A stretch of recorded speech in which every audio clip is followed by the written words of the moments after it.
Good morning. At today's session, we have Danny Ryan here. He's from the Ethereum Foundation, and he'll be speaking to us about Ethereum, the merge and beyond. So over to you, Danny. Cool. Thank you for having me. And I'm sorry I couldn't join y'all in person. I went to a Ethereum conference, EdCon, in like 2019 in Sydney, and it's honestly one of the best Ethereum travel things I've done. But anyway, I'm here. I'm from the Ethereum Foundation. I work on the research team. I do some research, specification writing, and a lot of coordination around what is often called ETH2, or major upgrades to Ethereum's consensus to make it more secure, sustainable, and scalable. And we have a major upgrade coming. It's called the merge. And that's what I would like to talk to you about today. I'm going to share my screen. Can I share my screen, host? No, unfortunately if not. I can just talk. Hell yeah. Okay. So that's interesting. This is very, very diagram heavy, but we can make do. So what is Ethereum today? Ethereum today is a programmable blockchain. This thing is secures billions and billions of dollars of economic activity, cool NFTs, DeFi, that kind of stuff, and it's chugging along. It's been chugging along since something like 2015, and people are building extraordinary things on it. It has gone through many iterative upgrades to make things better from sometimes a performance standpoint, often to add features and to shore up the security of the platform. But there's these other upgrades that have been under research and development for many years now. Honestly, since the onset, since the proof of work network started.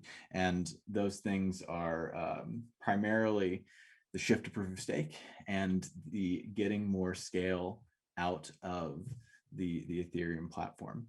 And so the shift to proof of stake has many reasons that you might do that. And I think the very obvious one, if you're cued into this world at all, is sustainability.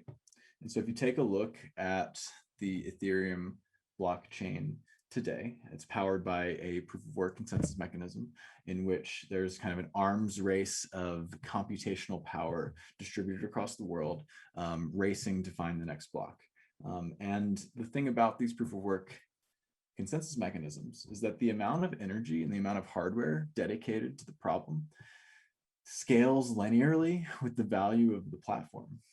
And so, when Ether 10x's or Bitcoin 10x's, both of which use the proof of work consensus mechanism, the new equilibrium for the amount of energy to be burnt on that consensus algorithm also 10x's. And so you have this arms race as the platform becomes more valuable, as the platform becomes more utilized and more interest in it, the equilibrium, the amount of energy burned on it in the proof of work mechanism scales as well. And this is by design, because the amount of economic assets securing the proof of work platform dictate the security. And so the more energy being burnt, the more computational power, the more hardware dedicated to this proof of work problem, the more secure the platform is. And that's good from a security standpoint, but it's not necessarily good from a sustainability standpoint.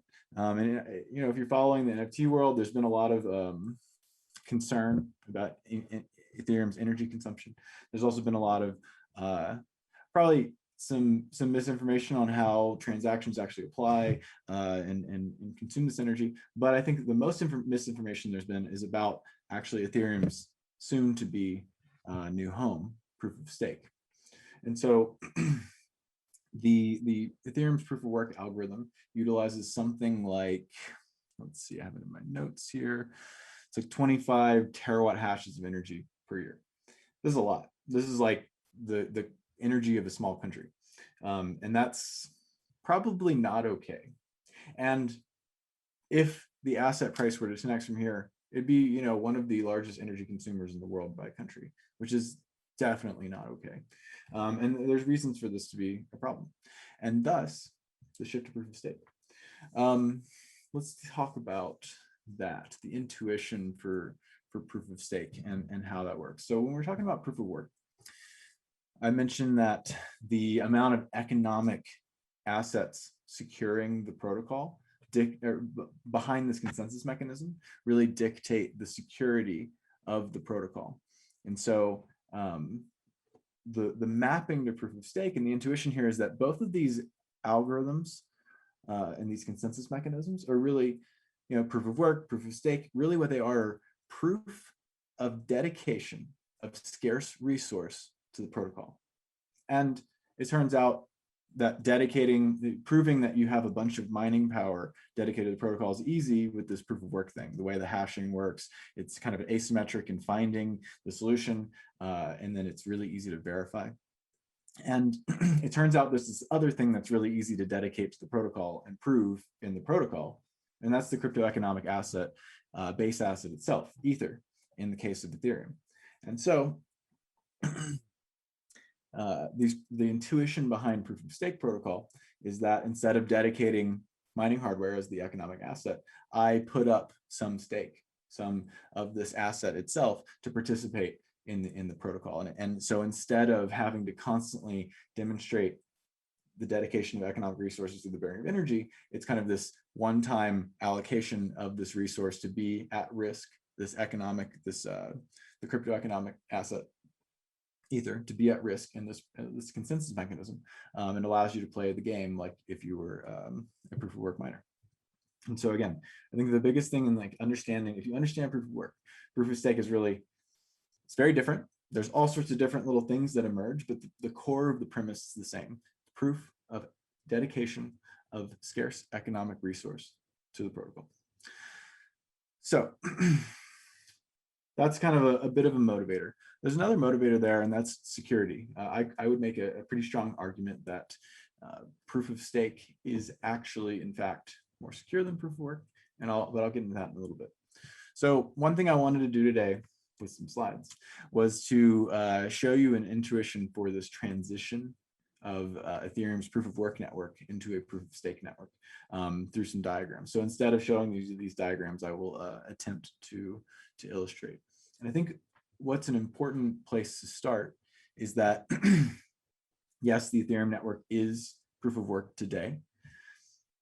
The proof of stake consensus mechanism, which we call the beacon chain, is actually in production today as well. This was launched at the end of 2020, December 2020. The consensus mechanism was bootstrapped with something like 2.5 million ETH, which is quite a bit of ETH. It's something on the order of $5 billion, $7 billion. And this consensus mechanism has operated in production for well over a year now, to be essentially vetted in production and refined in a production setting before it becomes the new home for Ethereum. So this has been live since 2020. There's 5 client implementations. So there are 5 different teams that write their own version of this protocol. This is very unique to Ethereum. I think almost every other protocol really only has one implementation. Other blockchain protocol really has one implementation. There's been a couple of protocols that have worked on a second implementation and kind of up and coming, but it's core to Ethereum's ethos to have many different implementations, to be spec first, and to get network resilience and robustness and proliferation of a lot of competition and ideas amongst the different parties. It brings a lot more engineers to the table. It also makes everything harder. The coordination around having many different client implementations does make things harder, but I think there's major wins to be had by this. So 5 client implementations of the beacon chain.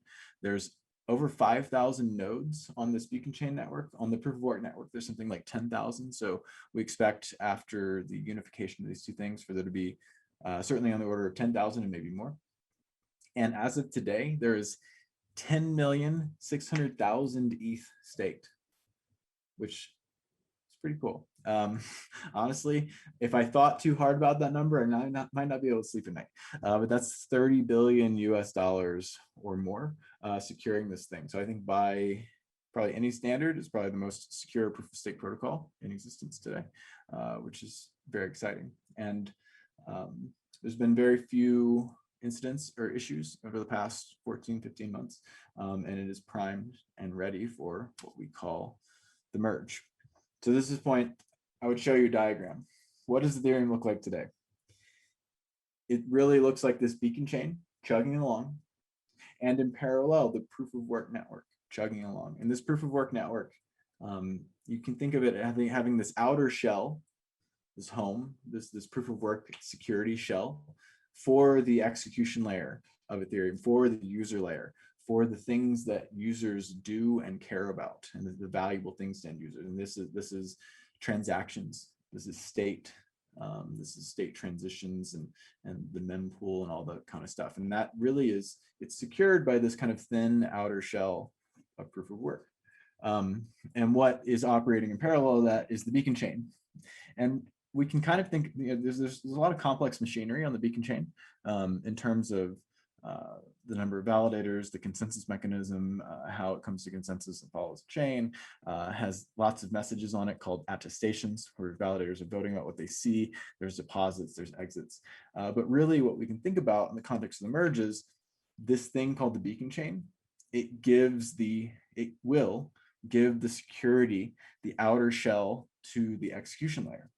And so instead of the execution layer being housed in this shell, the secure shell of the proof of work algorithm, it would instead be housed by this proof of stake mechanism. And so what happens at the point of the merge, and we call it the merge because it is the merging of the Ethereum, the valuable bits of Ethereum, the execution layer, into this consensus mechanism that is live, the beacon chain. And at this point of the merge, what we really have is the proof of work network chugging along, the beacon chain chugging along, and the validators on the beacon chain watching the proof of work network for some terminal condition to, at that point, shift from the proof of work miners securing and building the execution layer to the validators doing so. So they're all kind of coordinating and watching the chain for this terminal condition. It's actually a terminal total difficulty. So the additive difficulty of all the blocks. Once it reaches a terminal condition, the validators say, okay, we're in charge. They have this consensus mechanism they've been building, and essentially there's space in the mechanism for it to come to consensus on more stuff. And that more stuff is the execution layer of Ethereum. And so at point A, right before the terminal total difficulty, the proof of work miners would be building blocks, securing transactions, building state, transitioning the state.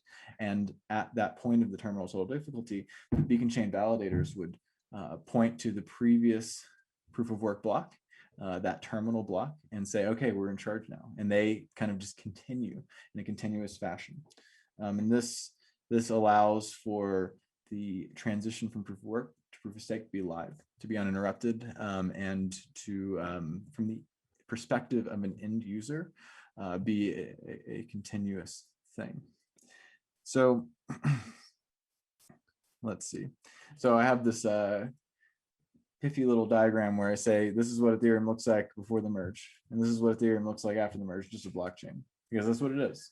It's really the transition from proof of work to proof of stake is really just from an end user experience, landing in a more secure and more sustainable home. Let's see. Oh, I wanted to give a huge shout out. Actually, let me. So I talk about these layers. We have the consensus layer and the execution layer. The consensus layer for proof of stake is this beacon chain. And there's 5 clients that have been building this thing for years and years. And what they've done is these teams are highly specialized in proof of stake consensus. And what they do is they manage validators, they manage blocks, they manage votes on consensus and validator updates and balances and different things like that. But this other layer, this execution layer, let's think about what the Ethereum chain is today. It's a proof of work chain. It has an execution layer. That proof of work shell, if you went and looked at Geth or some other implementation of the proof of work client, you would see that that portion of the algorithm has been almost not touched since Genesis, since the beginning of this whole thing. Really what all of the complexity, compounding complexity in Geth and other execution layer clients is in state management, in mempool management, in transaction management, in EVM computation. And that's all this execution layer. And so you have this like thin brain of proof of work driving the execution layer today. But let's think about, what does this look like after the merge? After the merge, we take that proof of work brain, push that away. It's just like a little module hooked into Geth or Besu or Nethermind. And instead of listening to the proof of work brain driving, they listen to the beacon chain driving. And so you can think of a beacon chain client, a consensus layer client, is really a piece of software that drives the execution layer of Ethereum. And the unification, a client after this merge is really the unification of these two pieces of software talking together in tandem. This is really nice because we now have teams that are highly specialized in the execution layer of Ethereum, and we have teams that are highly specialized in the proof of stake consensus layer of Ethereum, and they get to kind of work in their own domain and through a thin interface have these two pieces of software to be the unification of these two things.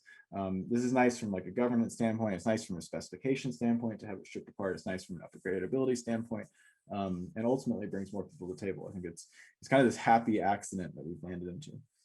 Another, other than just the separation of concerns being nice from a software management and governance perspective, it also, because this execution engine in the execution layer, because that piece of software largely is unchanged at the point of the merge, the user APIs of the execution layer remain entirely unchanged.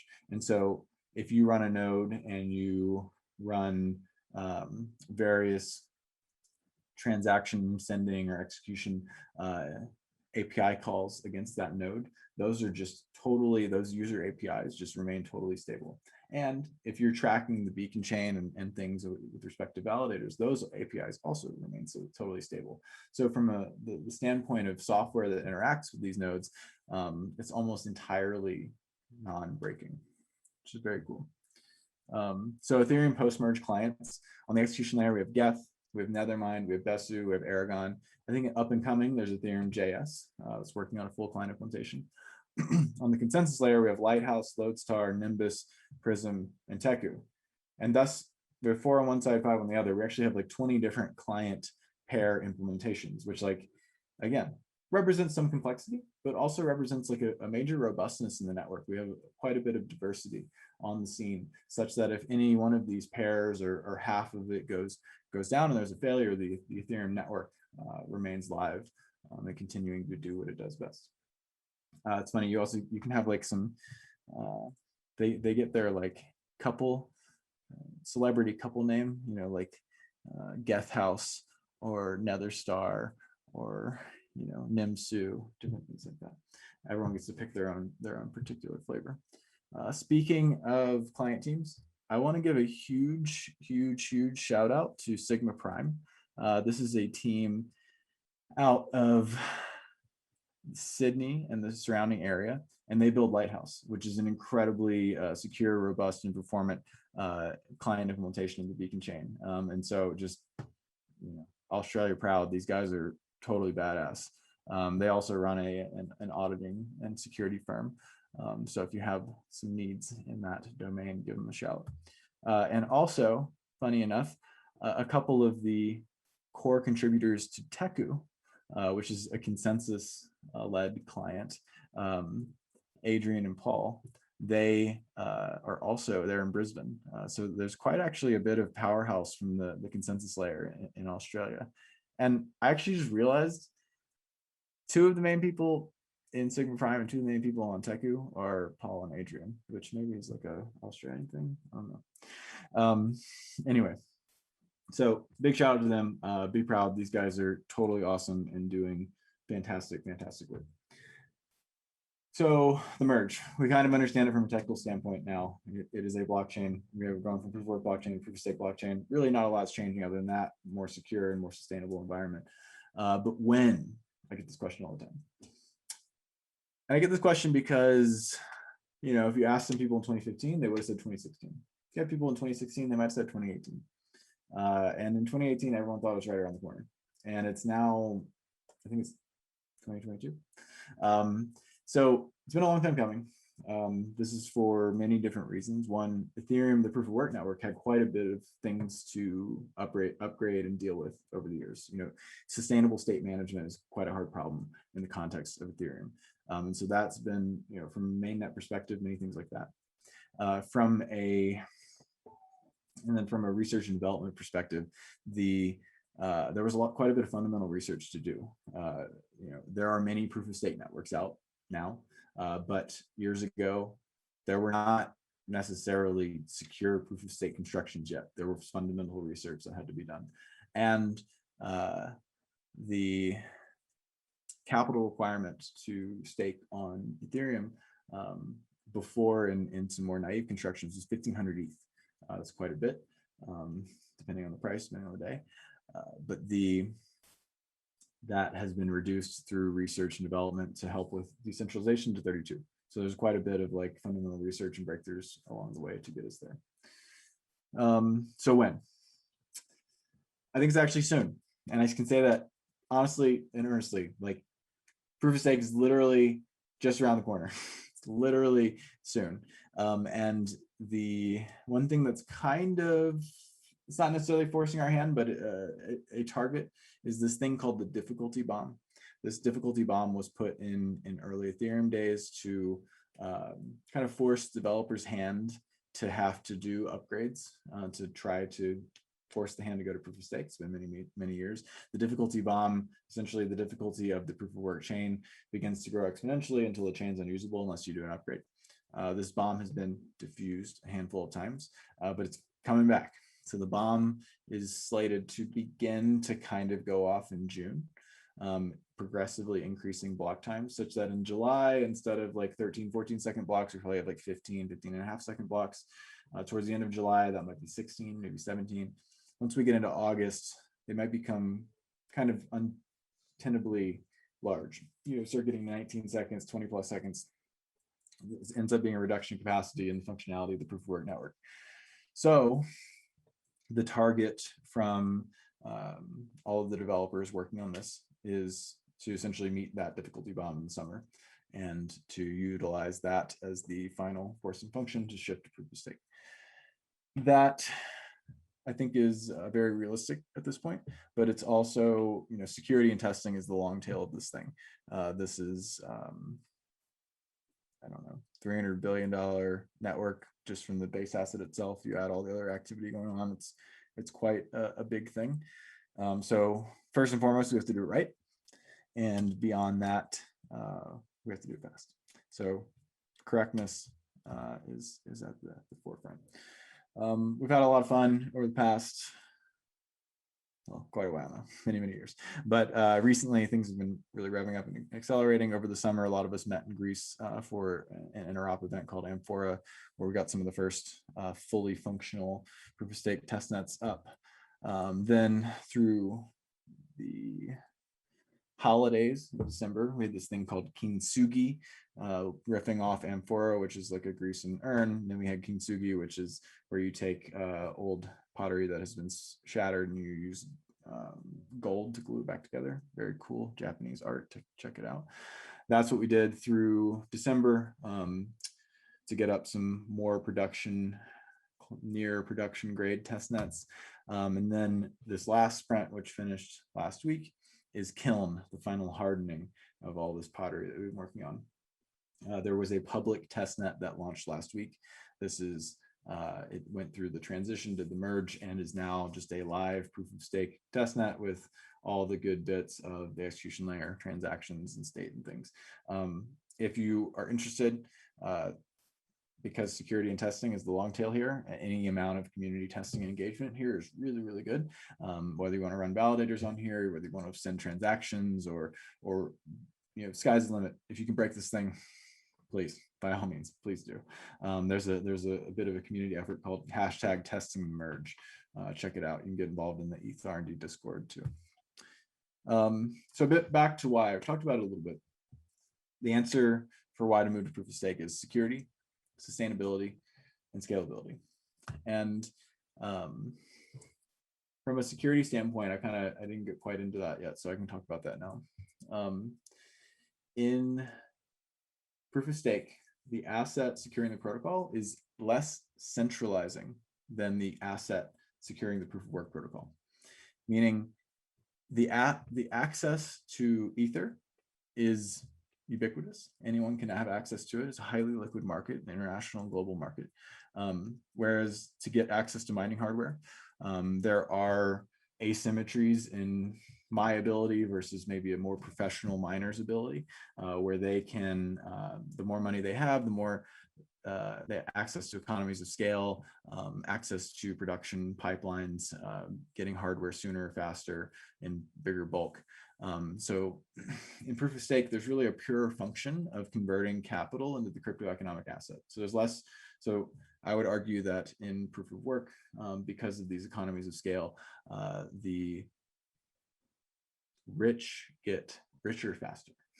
Whereas, if I have $1 in proof of stake, I can turn it into, $1.05 at the end of the year. And if I have 1,000 of them, I can turn it into $1,000.50, $1,050, because we can all get a 5% return on whatever capital we show up with. Another reason is it has a higher security margin. So in proof of work, really, you can only reward the participants of a network through issuance and through transaction fees. Whereas in proof of stake, because the crypto economic asset is actually in the protocol itself, you can not only reward that asset, but you can actually punish that asset if there's some sort of nefarious activity going on. So there are some provable, like if I actually try to rewrite the chain and change history, like that is provable cryptographically to the protocol, and that can be punished, because there's essentially a bond of stake there. Whereas, in proof of work, there's no analog. The protocol can't really go and like burn your mining farm down. If it could have the same security margin as proof of stake. Another reason for better security is better emergency recovery. So spawn camping happens in proof of work. Once you have over 50% of the economic asset securing the protocol, then you you win, you own the protocol. Whereas in proof of stake, there is the attacking capital can either be burned or socially intervened. And sustainability, went into that. There's some napkin math I can get into real quick. Essentially, a network of 10,000 nodes is essentially 4 gigawatt hours of total energy consumption, whereas when you add the proof of work component on it, that's 25,000 gigawatt hours of energy consumption. So when you remove the proof of work component and you only have a network of nodes, it's a 99.98% energy reduction. And then scalability, that's the really important one and the thing I want to get in the last few minutes. So proof of stake alone does not really provide scalability gains. I think it's going to be like 10% faster block times and the same gas limit. So there will be a little bit more scalability after this proof of stake transition. But really what proof of stake does is it opens the door to more sophisticated consensus mechanisms. By having the validator set the consensus participants in protocol, you can orchestrate them in more sophisticated ways. And so the path to get major scalability out of Ethereum after the merge is to leverage this sophisticated proof of stake consensus mechanism for data sharding. What does data sharding do? It allows us to get 100 times more L1 data without sacrificing security decentralization through some really very cool cryptographic and sampling techniques called data availability sampling and erasure coding. Check it out. We'll get into it today. But what does 100x more L1 data, layer 1 data do? It doesn't really, what does that buy us? Actually, there's a scalability construction, L2, layer 2 construction called rollups. And rollups scale with the amount of L1 data. So rollups provide 50 to 200x scaling on layer 1 data. And so today, and sharding provides 100x more data. So today, Ethereum on L1 can handle about 15 transactions per second. But there are rollups live on Ethereum's network today, and rollups utilizing the L1 data can actually provide 3,000 transactions per second today on Ethereum. And these are growing and being utilized more and more. But then you take the 100x multiplier on L1 data from sharding, and you're in the 100,000, 300,000 transactions per second utilizing L2s on top of Ethereum. These L2s inherit the security of Ethereum and operate in more scalable zones. Check them out. Rollups are real hot. up and coming, lots of really cool projects emerging in the space. And if you want to use Ethereum and you want to use it in a cheaper and more scalable environment, I highly implore you to go check out these rollups today. Anyway, huge thank you. Thank you for having me. I'm sorry I couldn't be with you all in person. And a huge shout out to the engineers and researchers making the merge and future scalability upgrades for Ethereum a reality. Appreciate it. Take care.